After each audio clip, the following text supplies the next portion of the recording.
할렐루야. 오늘도 새날을 주신 하나님을 찬양합니다.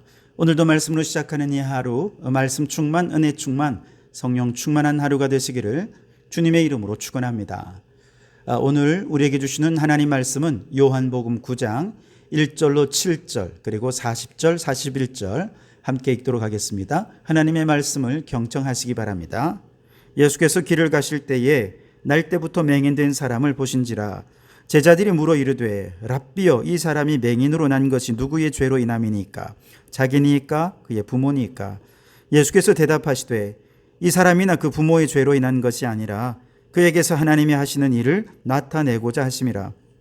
때가 아직 낮음에 나를 보내신 이의 일을 우리가 하여야 하리라. 밤이 오리니 그때는 아무도 일할 수 없느니라. 내가 세상에 있는 동안에는 세상의 빛이로라. 이 말씀을 하시고 땅에 침을 뱉어 진흙을 이겨 그의 눈에 바르시고 이르시되 실로암 못에 가서 씻으라 하시니, 실로암은 번역하면 보냄을 받았다는 뜻이라. 이에 가서 씻고 밝은 눈으로 왔더라. 40절 41절입니다. 바리새인 중에 예수와 함께 있던 자들이 이 말씀을 듣고 이르되 우리도 맹인인가? 예수께서 이르시되 너희가 맹인이 되었더라면 죄가 없으려니와 본다고 하니 너희 죄가 그대로 있느니라. 아멘. 오늘도 이 말씀을 통해 우리에게 주시는 하나님의 음성을 듣게 되기를 바랍니다. 자, 오늘 본문 말씀은 나면서부터 맹인된 사람을 실로암 못에서 씻어서 그를 고쳐주신, 치유하신 말씀입니다. 제자들이 그 나면서부터 맹인된 사람을 보고 예수님께 질문을 하죠. 이 사람이 그 부모의 죄 때문에 이런 맹인이 된 것입니까? 이 관점은 어떤 문제에 대해서 과거에서 문제의 원인을 찾으려는 관점입니다. 반면에 예수님께서는 아니야, 그건 하나님이 하시려는 일들을 나타내려는 것이야 라고 말씀하시면서 문제의 원인을 미래에서 찾으십니다. 여러분, 어떤 문제에 대해서 원인을 과거에서 찾는 태도는 과학적인 태도죠. 과학적인 사고의 특징은 무엇입니까? 문제의 현상을 아주 깊이 있게 관찰합니다. 그리고 관찰한 그 문제들에 대해서 그 현상들이 어떻게 일어났는가 추적하죠. 그것들을 수평적으로 또 수직적으로 해서 주로 이제 과거에서 그 원인을 찾습니다. 그리고 그 문제의 원인의 과거의 원인들을 제거해서 현재 현상적으로 발생하는 문제의 원인들을 이제 해결해 가려고 하는 것이 과학적인 태도죠. 예를 들어 의사들이 환자를 만날 때 환자의 문제, 증상들을 먼저 살피죠. 현상을 살핍니다. 그리고 그 현상들이 일어나는 원인이 무엇인지를 다양한 현상들을 통해서 자료들을 통해 데이터들을 통해서 이제 그 원인을 찾게 되죠. 그런데 그 대부분의 원인들이 주로 과거에 이제 그 원인들이 있습니다. 그래서 그 생활 습관 때문이라든지 아니면 식습관 때문이라든지 등등 여러 가지 원인들을 제거하면서 병의 증상들을 완화시키고 치료하는 것이 이제 의사들이 하는 일들입니다. 우울증 환자가 정신과 상담하는 정신과 의사와 상담을 한다고 했을 때 상담의 대부분은 과거의 상처를 떠올리는 일입니다.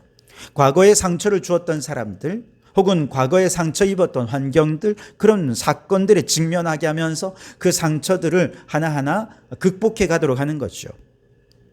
또한 기후위기를 접근하는 과학자들의 대처 방법도 마찬가지입니다.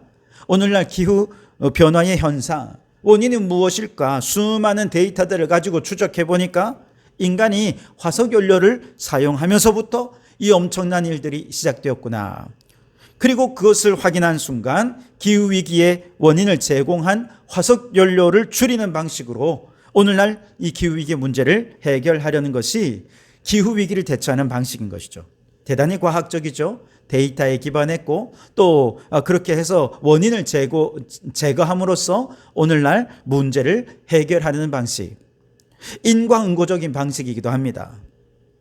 그런데 재미있는 것은 예수님은 전혀 다른 방식으로 문제를 해결하려 하시는 것입니다. 문제의 원인을 미래에서 찾는 것이죠. 자, 이 맹인을 보십시오. 그는 나면서부터 맹인이었습니다. 부모의 죄 때문이었을까요? 아닙니다. 예수님께서는 그가 맹인이 된 것은 미래에, 장래에 하나님께서 하시려는 일들을 나타내기 위해 그가 지금 맹인이 되어 있다는 것이지요. 과거에서 문제의 원인을 찾으려 하면 끊임없이 과거에 대해 집착하게 되겠죠. 하지만 미래에서 원인을 찾으려는 예수님의 태도는 그가 당면한 문제에 대해 오히려 기대감을 가지게 합니다. 지금 맹인이야? 그러면 하나님이 그 맹인됨을 통해서 어떤 일을 하실까? 기대감을 갖게 되는 것이죠. 예를 들어 우리 자녀가 성적이 좋지 않습니까? 과학적으로 이제 분석해 보면 성적이 나쁜 원인이 여러 가지가 있을 수 있죠. 공부 안 해서 그럴 수도 있고, 공부 습관이 잘못돼서 그럴 수도 있고, 공부를 부모님으로부터 타고난 머리가 안 좋을 수가 있습니다. 이거 다 과거에서 원인을 찾는 것이죠. 과거에 공부를 안 했어요. 그러니 지금 성적이 안 나온 거죠. 과학적으로 살펴봐서 공부를 안 하는데 원인이 있으면 부모님은 잔소리할 수밖에 없습니다. 공부 습관이 잘못됐다라고 하는 데이터가 나왔다. 그러면 어떻게 합니까? 공부하는 좋은 습관을 길들이기 위한 방법들을, 정보를 제공하거나 좋은 선생님을 소개해 줄 수도 있겠죠. 아예 공부머리를 제대로 물려받지 못했어. 그러면 어쩌면 포기할 수도 있습니다. 그런데 만약에 예수님께서 이 아이의 성적이 좋지 않은 현실을 바라보신다면 어떻게 보실까요? 하나님께서 이 아이를 통해 미래에 장차 하실 일들을 나타내기 위해 지금 성적이 좀 안 좋을 뿐입니다. 물론 성적을 향상시키기 위해 다양한 방법으로 노력을 해야 되겠습니다만 미래를 바라보면 어떻습니까? 지금 성적이 안 좋아도 장차 하나님께서 성적 안 좋은 친구들을 통해서 더 성적을 향상시키는 방법들을 개발하면서 장차 지금 공부 못하는 아이들의 좋은 모델이 되어 줄 수도 있지 않겠습니까? 하나님께서 공부 못하는 반면에 다른 은사를 주셨어요. 사람들을 잘 사귀는 은사를 주시거나 예체능의 은사를 주시거나 다양한 은사를 발견하면서 더 넓은 방향으로 미래를 꿈꿀 수 있게 하시는 것이죠. 어떤 것이든 현상에 대해 미래를 바라보기 시작하면 여기에는 그 아이에 대한 기대감이 풍성하게 생겨나게 되어 있다는 것이죠. 그러니 여러분, 어제까지 망나니였고 어제까지 게으르고 어제까지 몹쓸 사람이었다 하더라도 하나님은 그에 대해 기대감을 가지고 있습니다. 하나님이 그를 어떻게 쓰실지 우리는 알지 못하기 때문이죠. 그러니 여러분, 우리 하나님은 오늘 우리를 바라볼 때도 마찬가지입니다. 항상 우리의 미래를 바라보시면서 기대하는 마음으로 소망과 희망을 갖고 계시다는 것을 잊지 마시기 바랍니다.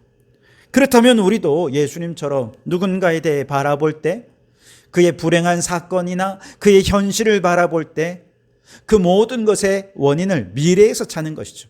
하나님이 더 크게 행하실 일들을 기대하는 마음으로 오늘 그를 격려해주고 현실을 헤쳐나갈 수 있는 지혜를 함께 나누는 그런 지혜로운 성도들이 되실 수 있기를 주님의 이름으로 축원합니다. 자, 그렇다면 나면서 맹인된 이 사람에게 하나님께서 장차 나타내고자 하는 일은 뭘까? 그것은 예수님이 세상에 빛으로 오셨다는 사실을 이 사람을 통해 나타내려는 것입니다. 4절과 5절에 때가 아직 낮음에 나를 보내신 이의 일을 우리가 하여야 하리라. 밤이 오리니 그때는 아무도 일할 수 없느니라. 내가 세상에 있는 동안에는 세상의 빛이로라. 예수님이 세상의 빛이라는 사실을 증명하시기 위해서 맹인이 눈을 떠야 되겠죠. 또 하나는 영적으로 맹인된 사람들이 영적으로 눈을 뜨는 일들이 일어나야 되겠죠. 그래서 이제 주님께서 세상의 빛이 되신다는 사실을 증명하기 위해 일하십니다. 먼저 맹인의 눈을 뜨십니다. 6절 7절에 이 말씀을 하시고 땅에 침을 뱉어 진을 긁이겨 그의 눈에 바르시고 이르시되 실로암 못에 가서 씻으라 하시니, 실로암은 번역하면 보냄을 받았다는 뜻이라. 이에 가서 씻고 밝은 눈으로 왔더라. 아멘. 예수님께서 그의 눈을 뜨게 하시면서 정말 놀라운 기적의 역사가 나타났습니다. 이 맹인은 자신이 눈을 떴다는 사실에 대해서 너무너무 하나님께 영광을 돌리는 것이죠. 그런데 두 번째 과제가 있죠.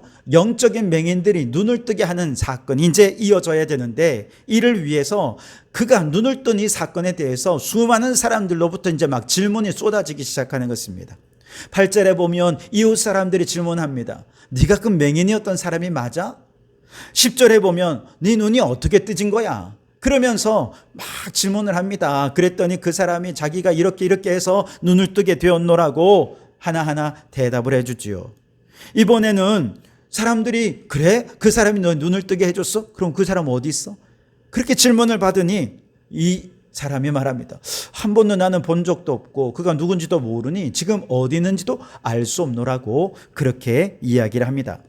이어서 바리새인들도 그를 보고 질문을 합니다. 15절에 너 어떻게 보게 되었느냐? 똑같이 대답하겠죠. 그리고 그 사람이 눈을 뜨게 해주었다. 그러니까 17절에 너는 그를 어떤 사람이라 하느냐? 그러자 그가 말합니다. 선지자니이다. 그도 그럴 것이 이처럼 맹인의 눈을 뜨게 하는 일은 이건 하나님이 보내신 선지자가 아니면 이런 일은 할 수가 없는 것 아니겠습니까? 유대인이라면 누구나 그렇게 고백하지 않을 수 없을 것입니다. 하지만 바리새인들이 볼 때 이 사람이 눈을 뜬 그날이 안식일이거든요. 그래서 이 사람은 하나님이 보냈다면 안식일에 눈을 뜨게 할 수는 없을 텐데, 그래서 다시 바리새인이 이 눈을 뜬 사람을 불러서 말합니다. 우리가 볼 때 그 사람은 틀림없이 죄인인데 너는 어떻게 생각하느냐? 그러자 눈 뜬 사람이 말합니다. 25절에서 그가 죄인인지 내가 알지 못하나 한 가지 아는 것은 내가 맹인으로 있다가 지금 보는 그것이니이다. 지금까지는 그가 모른다고 얘기만 했어요. 모르는 얘기만 했어요. 그런데 생각해 보니까 아는 게 있는 거예요. 이제는 아는 것에 집중하기 시작합니다. 첫 번째는 그가 무엇을 합니까? 내가 맹인이었다가 지금 보고 있다는 사실을 알게 되었습니다. 너무 당연한 것 아닙니까? 그런데 그것만 아는 게 아니에요. 31절에 보니까 하나님이 죄인의 말은 듣지 아니하시고 경건하여 그의 뜻대로 행하시는 자의 말은 들으시는 줄을 우리가 아나이다. 죄인의 말을 하나님이 듣지 않으시고 경건하고 하나님의 뜻대로 행하는 자의 말은 들으신다는 것입니다. 이거는 누가 가르친 것입니다? 바리새인들로부터 배운 것입니다. 랍비들로부터 배운 것입니다. 그렇게 해서 이렇게 나면서부터 맹인된 사람도 아는 것을 바리새인이 모르는 거예요. 그러면서 예수님을 죄인이다 이렇게 얘기하는 것이죠. 바리새인이 화가 났습니다. 그리고 그를 쫓아냈죠. 쫓겨난 그에게 예수님이 찾아오십니다. 그리고 그를 만나서 말씀하십니다. 35절에 내가 인자를 믿느냐? 지금까지는 모르는 것 얘기했다가 두 번째는 아는 것에 대해 얘기했는데 예수님께서 그 질문을 바꾸십니다. 내가 믿느냐? 아는 것과 모르는 것이 아니라 믿음에 관한 질문으로 질문을 바꾸시는 것이죠. 여기서 내가 인자를 믿느냐라고 얘기할 때 인자란 무엇입니까? 이 인자란 단어는 다니엘서에서 비롯된 단어인데요. 종말에 구름을 타고 오실 심판주를 인자라 다니엘은 그렇게 표현을 했습니다. 예수님은 자신이 인자이시고 곧 심판주로 오신 분이라는 사실을 믿느냐라고 물으신 것입니다. 그러자 그가 예수님 앞에 엎드려 절하며 자신의 믿음을 고백합니다. 38절에 이르되 주여 내가 믿나이다 하고 절하는지라. 맹인이 육신의 눈을 떴을 뿐만 아니라 드디어 그 영혼의 진리의 빛이 비추어지고 생명의 빛이 비추어지니까 예수님이 심판주로 믿어지고 그 예수님 앞에 경배하게 된 것입니다. 반면에 예수님의 심판은 누구를 향하는 것입니까? 육신의 눈은 뜨고 있지만 영의 눈을 뜨지 못하는 사람들. 그래서 주님은 세상의 빛으로 이미 비추어지고 있지만 세상에 비치신 예수님을 빛으로 여기지 않고 오히려 그 예수님을 죽이려고 음모를 꾸미고 있는 저 바리새인들을 향해 주님은 심판을 선포하고 계신 것입니다. 39절 40절 말씀에 보면 예수께서 이르시되 내가 심판하러 이 세상에 왔으니 보지 못하는 자들은 보게 하고 보는 자들은 맹인이 되게 하려 함이라 하시니 바리새인 중에 예수와 함께 있던 자들이 이 말씀을 듣고 이르되 우리도 맹인인가? 라고 얘기합니다. 여러분, 예수님은 심판주로 오셨다는 거예요. 물론 죄인을 구원하기 위한 구속주로 오셨지만 주님을 믿지 못하고 예수님을 십자가에 죽이려고 음모를 꾸미는 저들에게 주님은 심판주가 되신다는 것입니다. 결국 누가 맹인인 것입니까? 세상의 빛으로 오신 예수님을 인자로 보지 못하는 사람들, 영의 눈이 가리워진 영적 맹인이라는 것입니다. 귀가 있어도 듣지 못하고 눈이 있어도 보지 못하는 그 사람이 가장 가련하고 불쌍한 사람인 것이죠. 그들이 가진 율법적인 지식 때문에, 그들이 가진 선민의식 때문에, 스스로 경건하다고 자부하는 교만함 때문에 그들의 영혼이 병들어서 세상의 빛으로 오신 예수님을 보지 못하고 그만 심판의 대상이 되고 만 것이죠. 이처럼 불행한 일이 어디 있겠습니까? 예수님께서 그들을 향해 안타까운 마음으로 말씀하십니다. 41절에 예수께서 이르시되 너희가 맹인이 되었더라면 죄가 없으려니와 본다고 하니 너희 죄가 그대로 있느니라. 여러분, 눈을 뜨고 있다고 다 보는 것이 아닙니다. 정말로 보아야 할 것을 보는 사람이 진짜 눈을 뜬 사람입니다.